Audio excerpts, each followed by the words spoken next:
democracy. This is Insider's Guide to Energy.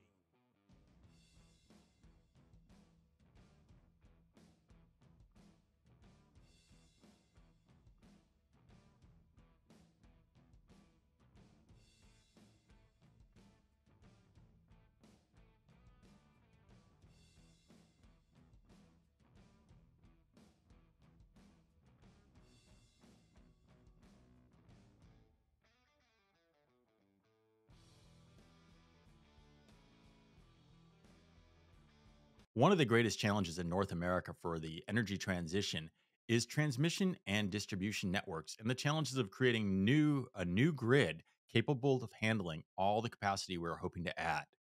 Our guest today on Insider's Guide to Energy is Sara Mochrie. Sara is the Senior Vice President, Market Director of Earth and Environment and Energy at WPS North America. Sara, welcome to the program and tell us what you think. Yeah, no, we can't legislate ourselves out of this problem. We're going to have to do something different, and we're going to have to change our behavior. I've been doing this for a long time, 25 years this year, and there's nothing that we can do in policy and legislation that fix things magically. We've got to take it upon ourselves to do that and take action on projects. And the projects that you're most excited about, these are really large scale, high voltage, long distance transmission lines. That's what we're really focused on, correct? Yeah, think about things that are over 100 miles. We're talking some things that are 400 miles, maybe longer. And you're crossing over, 3-4 states with a project that everything has to all, come together like an orchestra and all, play off the same sheet of music to get the project built on time. That's an incredible amount of collaboration and, continuity of process that has to happen. It's like building another superhighway. When have we built 400-mile long highways in the past? Post-war era. And I think there's a general understanding that transmission is an essential part of the clean energy revolution because you might have wind or solar resources far away from population centers. So you have to get the generation to the population. The way to do that is with the bulk transmission system.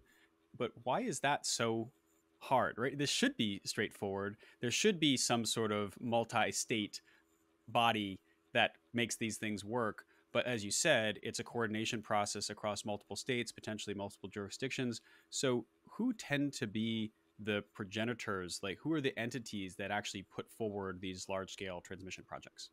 Well, who puts them forward is one thing. And I think just go back to one of the things that you said is reminds us that we're a republic.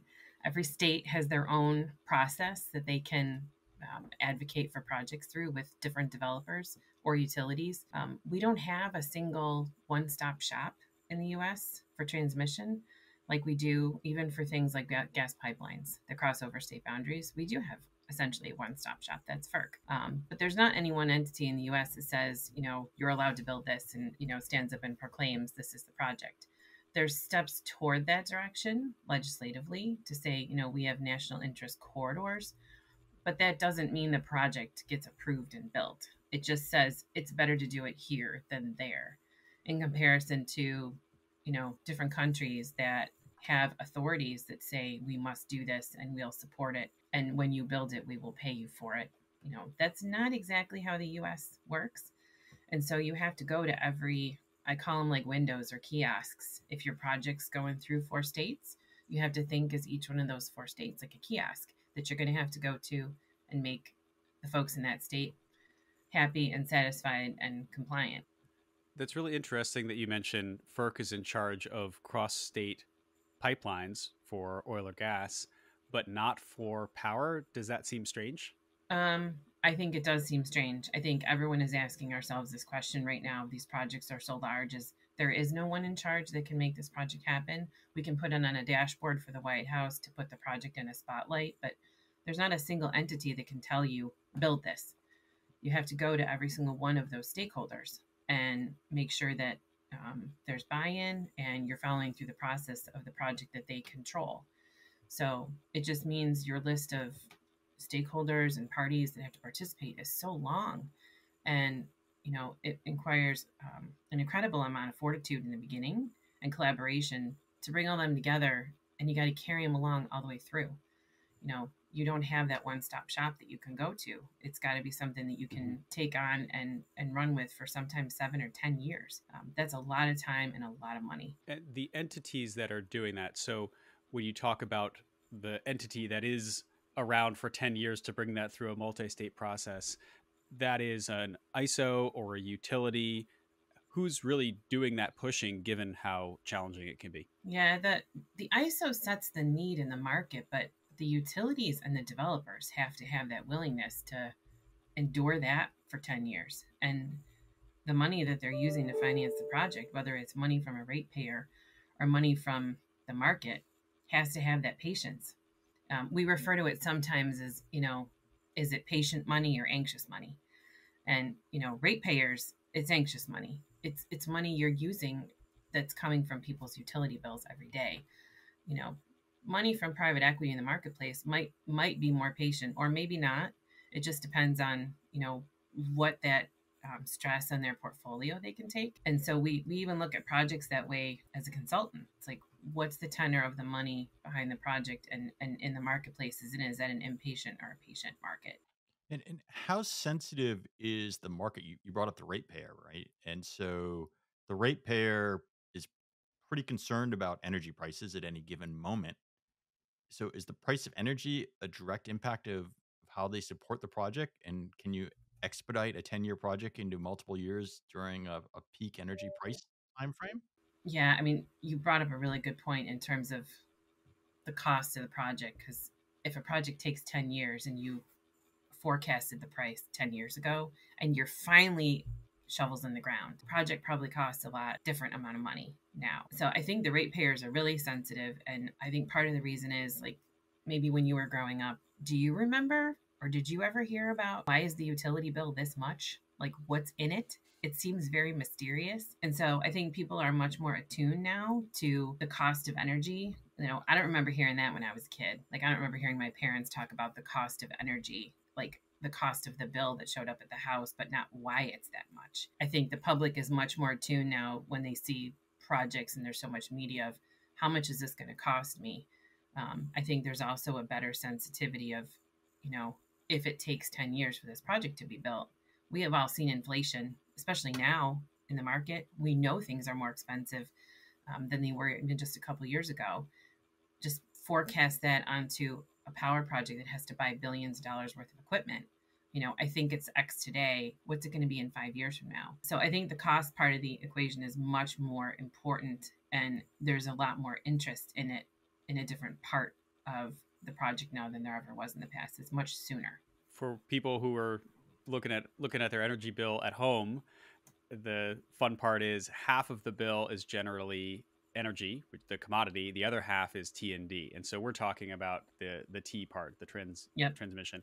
At the end of the day, it's all ratepayer dollars, right? Even if it's fronted by a utility or private equity firm, they're expecting a payback. That payback's going to come in the form of the T line on the bill for residences and businesses.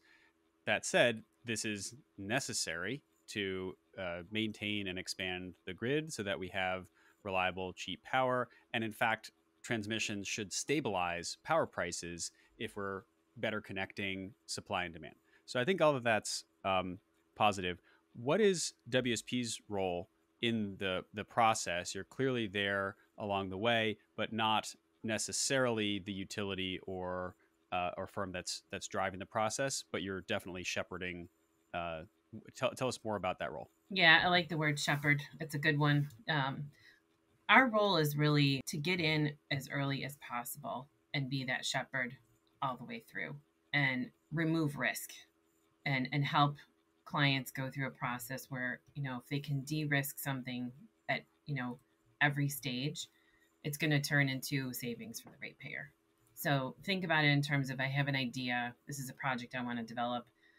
You know, what do I need to do to put together an execution plan that's got risk identified and mitigated every step of the way? That's really what our strongest addition to this market is. And that meaning clients come to us when, you know, it's still an idea on a napkin, maybe, or it's just come out of their development teams.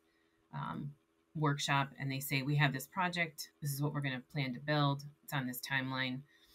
Help us understand where the risks are and how we can mitigate, where we can approach this with the best plan and come out the other side, as efficiently as possible. One of the places that we're seeing we can have the best impact right now and the most important impact is with public engagement and getting stakeholders on board with the project early. That's a paradigm shift from projects even 2 and 3 years ago. That wasn't something people did first. It's what you did when you had to.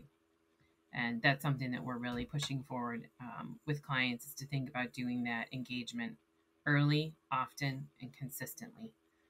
Don't just do it because you have to. The energy transition being where it is, you almost can't open a newspaper or turn on the nightly news and not hear an energy story.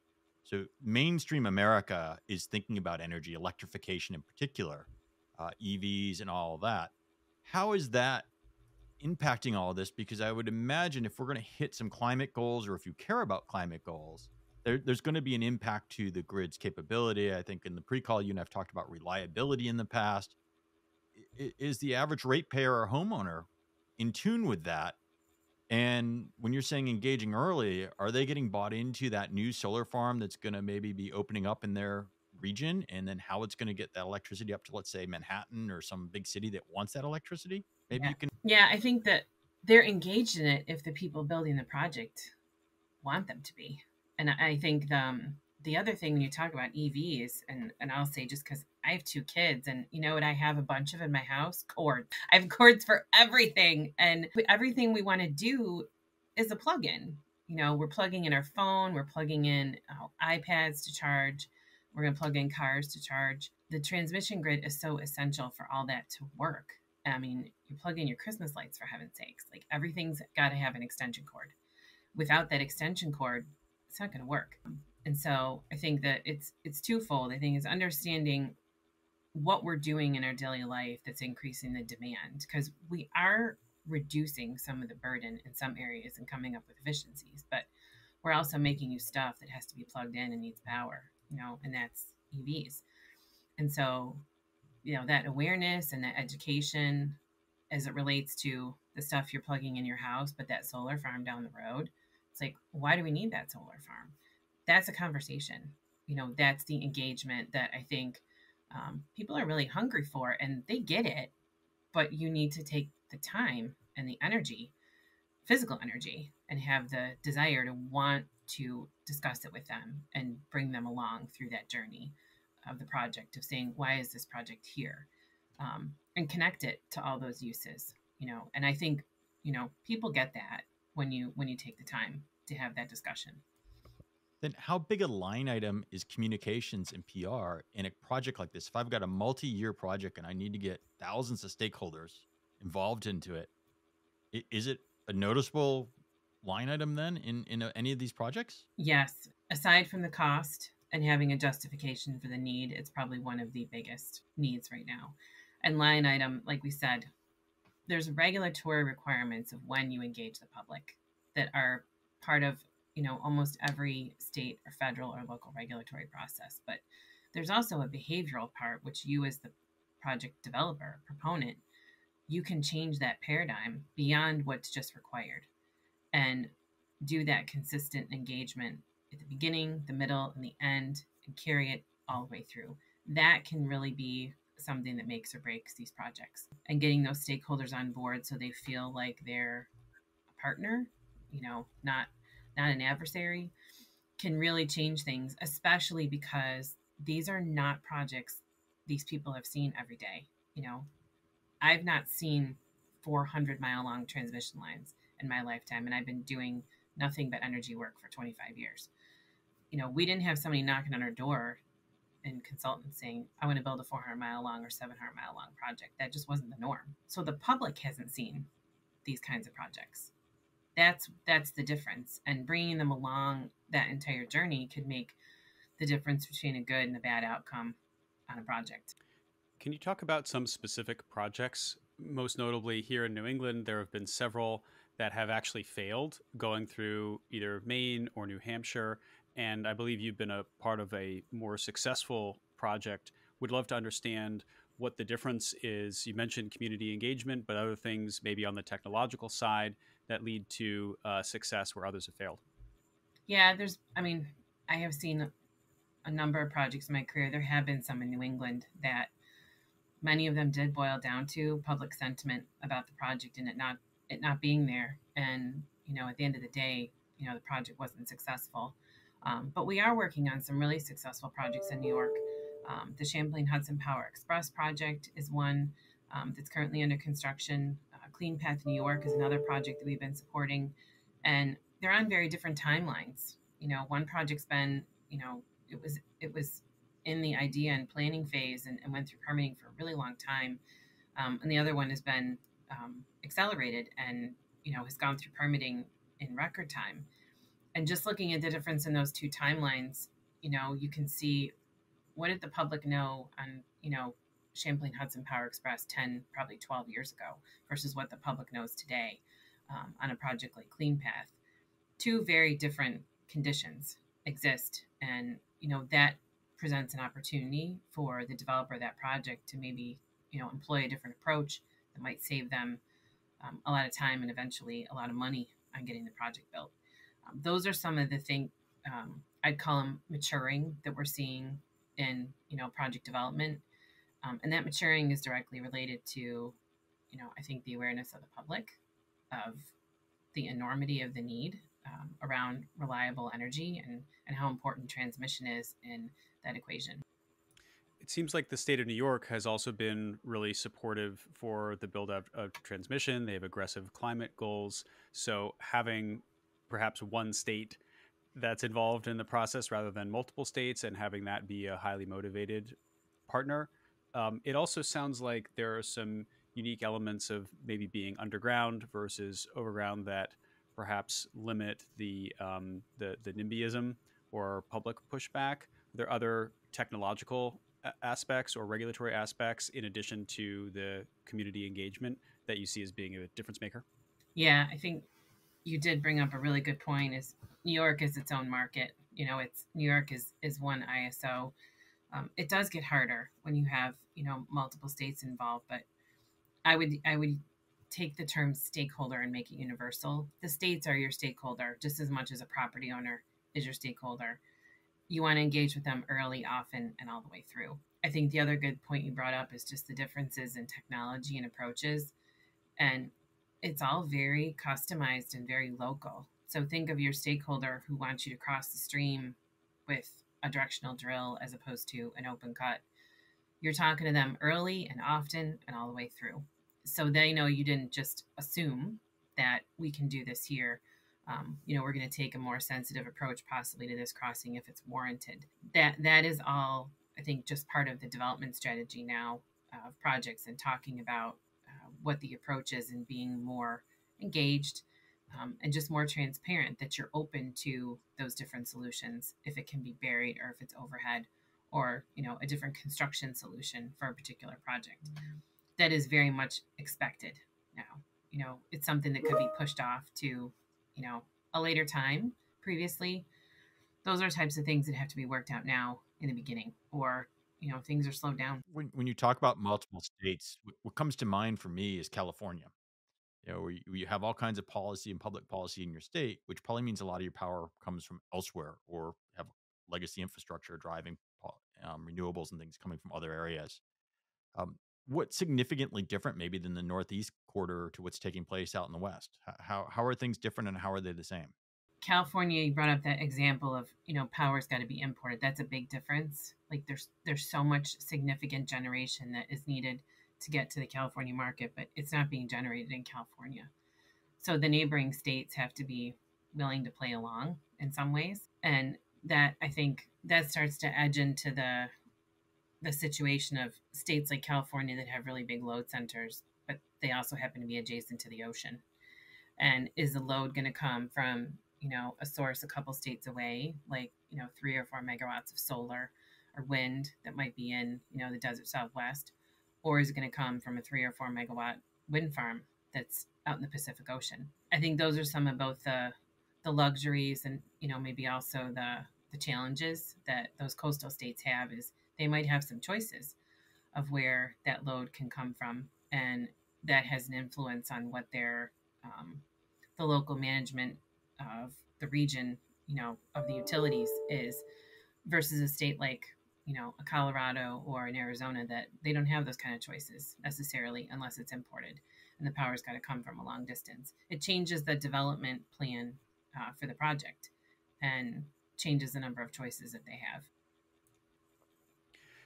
Speaking of choices, if you have load and you want power, it's either a power plant or a transmission line. And so those are the choices. So maybe people don't want a transmission line, but they might prefer that to a power plant. Where we've seen it, going back to the New England example, is where there were states that were essentially just pass through, where they weren't actually benefiting from the power, but they were receiving the transmission line. That seems to make it harder.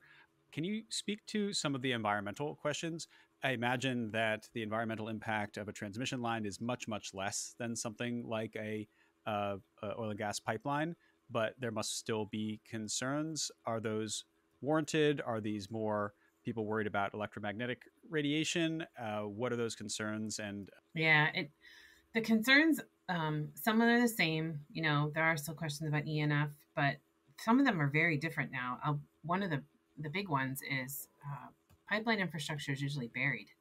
Large overhead lines in certain parts of the country, particularly in the West, are overhead, and they're doing nothing but getting bigger. So there's a visual impact that is there forever. And you have to remember the landscape in that area has got, different stakeholders than maybe a project that's up in New England.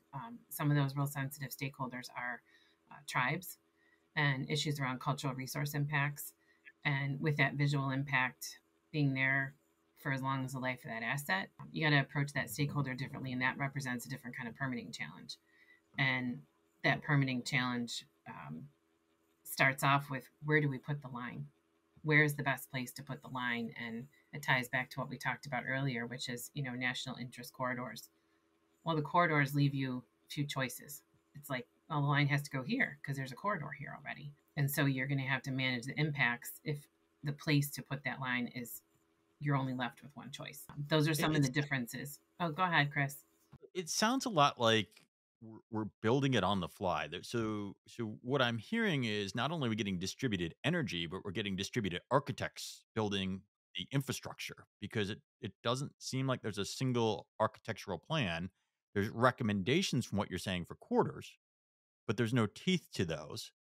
And that all these ideas need to get floated up, socialized locally to see if you can make it fly in that region. And if you can, then you build the project. So are we going to end up with a grid and transit and infrastructure that's going to power the needs that we have in 5, 10, 15 years?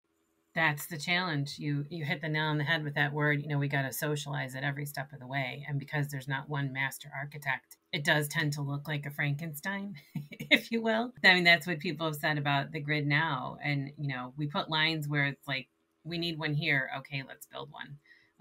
There wasn't a master plan for the energy grid. And there's still not a master plan for the energy grid. There's a lot of effort put into it right now, particularly by DOE, to set those plans in motion. But I like to say it's still a big suggestion, and others have to carry out the suggestion or not. And then in order for the suggestion to get carried out, you may create a quarter or something like that. There are details like permitting and things that take place. Are there efforts afoot to make permitting these projects easier, or have you seen any changes in the process over your 20 plus years in the industry?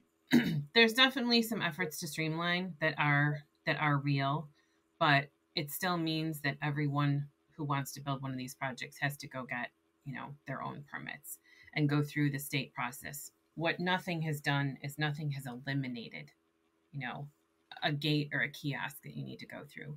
Everyone's just trying to get people to, play along and collaborate more to mitigate those differences. And I want the project, I don't want the project. So everything is really in the spirit of trying to get that collaboration increased to increase efficiencies and timelines.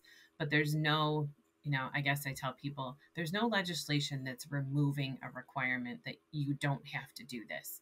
So National Environmental Policy Act, it shouldn't take 5 years. They're trying to have it take 1 year, 2 years or less. It doesn't mean you don't have to do it anymore. It just means it get done faster. Is that enough? Is that enough of a suggestion to get us where we need to be? I know a lot of people don't think so, but it's the best we can do right now. It's the best that's happening. Are we at a point where capital is pent up, where you have renewable developers that are waiting for transmission that maybe kill the project, so the projects are taking place, or are the projects just taking place at the speed they do, and that's just part of the timeline of a new project? No, I would definitely say that there is generation that has decided to either slow its pace or, hold off and actually going into the execution phase of build. There are several projects, many solar projects right now that the projects are permitted, but they're not executing the projects for construction because they're too concerned that the electrons from that project aren't going to get to market because there's not a grid established to handle them. So that is absolutely happening. And there's a concern that that's going to be a continued delay on the energy transition journey that we're supposed to be on. You mentioned some directional improvements. So the 2-year deadline for environmental review, the NEPA review, it sounds like that is directionally helpful, but maybe it should be one. There are also recent legislations from the infrastructure bill to expand permit approval authority from FERC.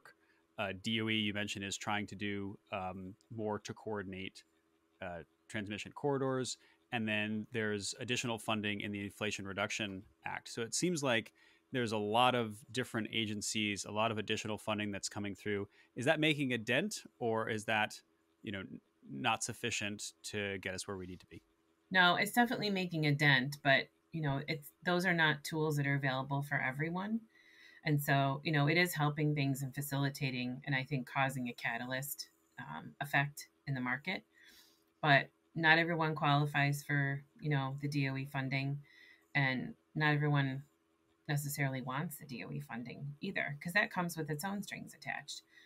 So it definitely has helped. I think I'll just say in our business, the infrastructure funding that came through, with the legislation was paramount to what was needed to ignite the energy transition. But that's not solving, all the problems. It was certainly the ignition source, though, that hadn't been there in the marketplace prior to.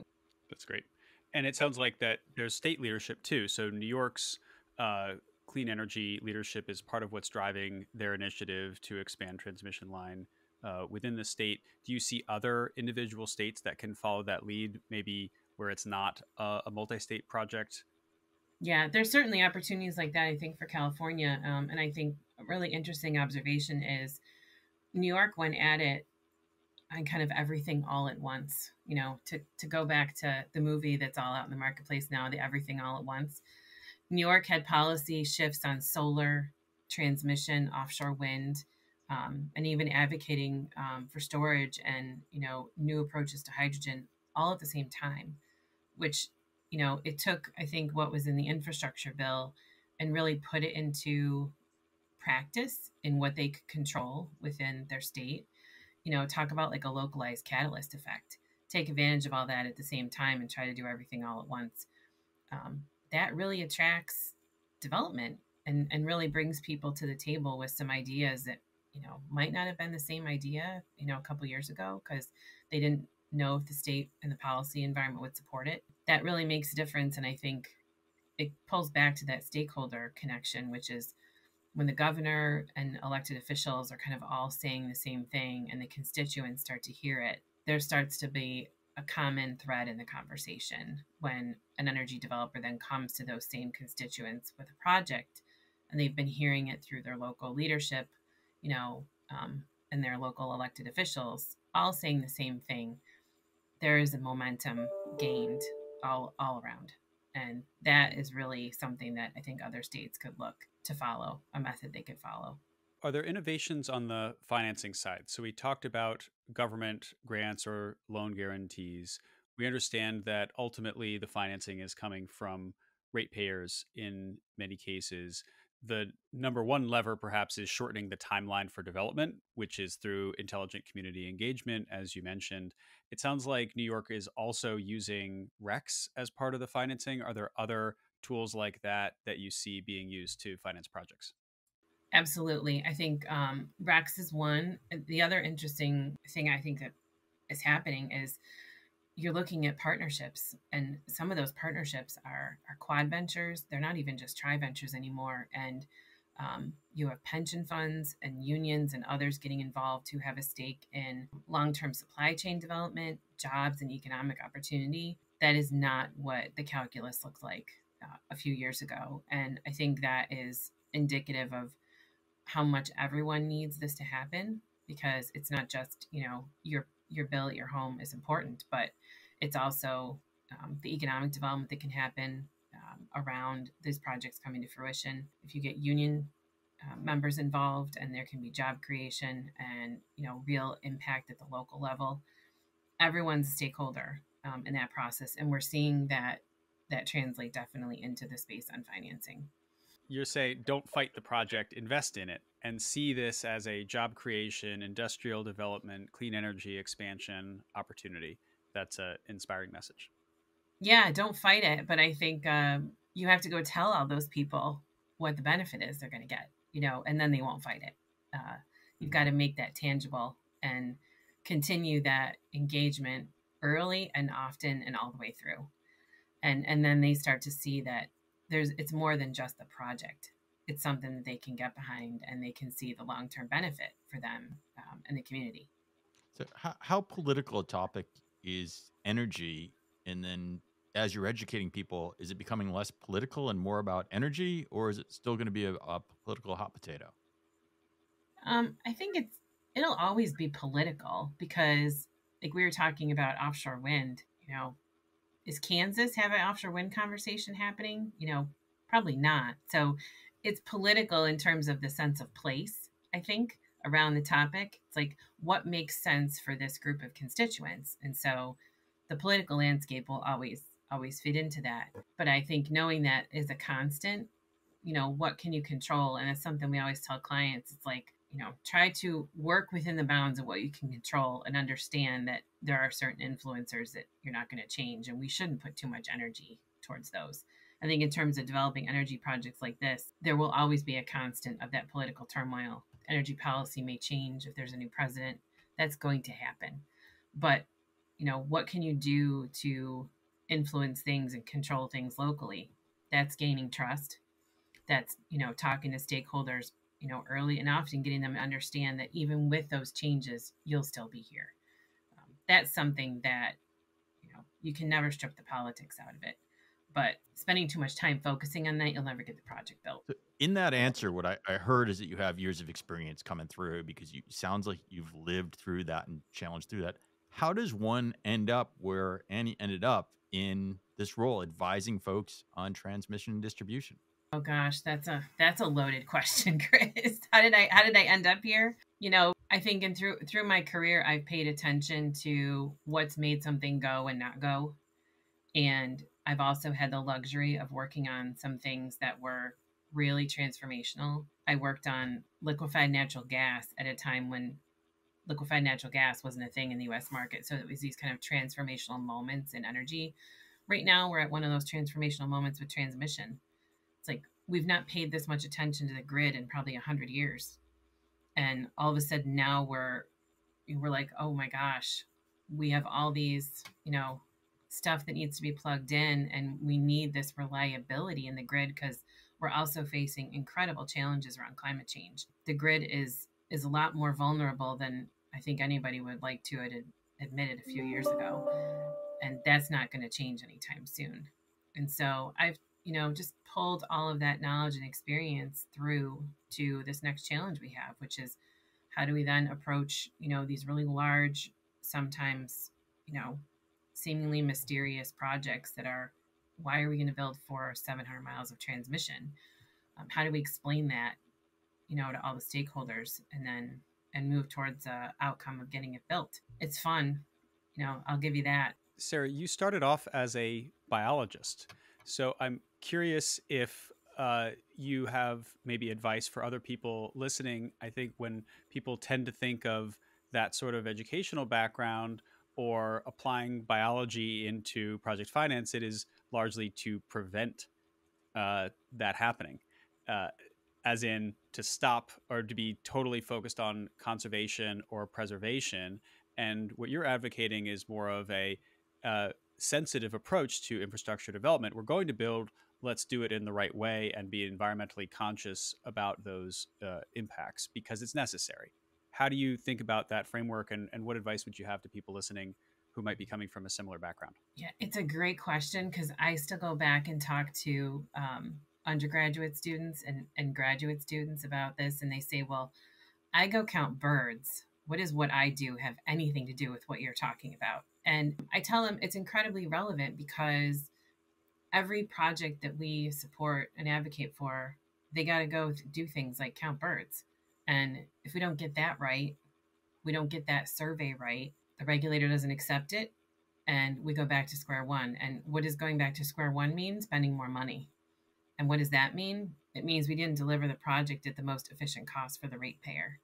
So everything we do every step of the way is important. So we're doing the best job, the most complete job, as efficiently as possible.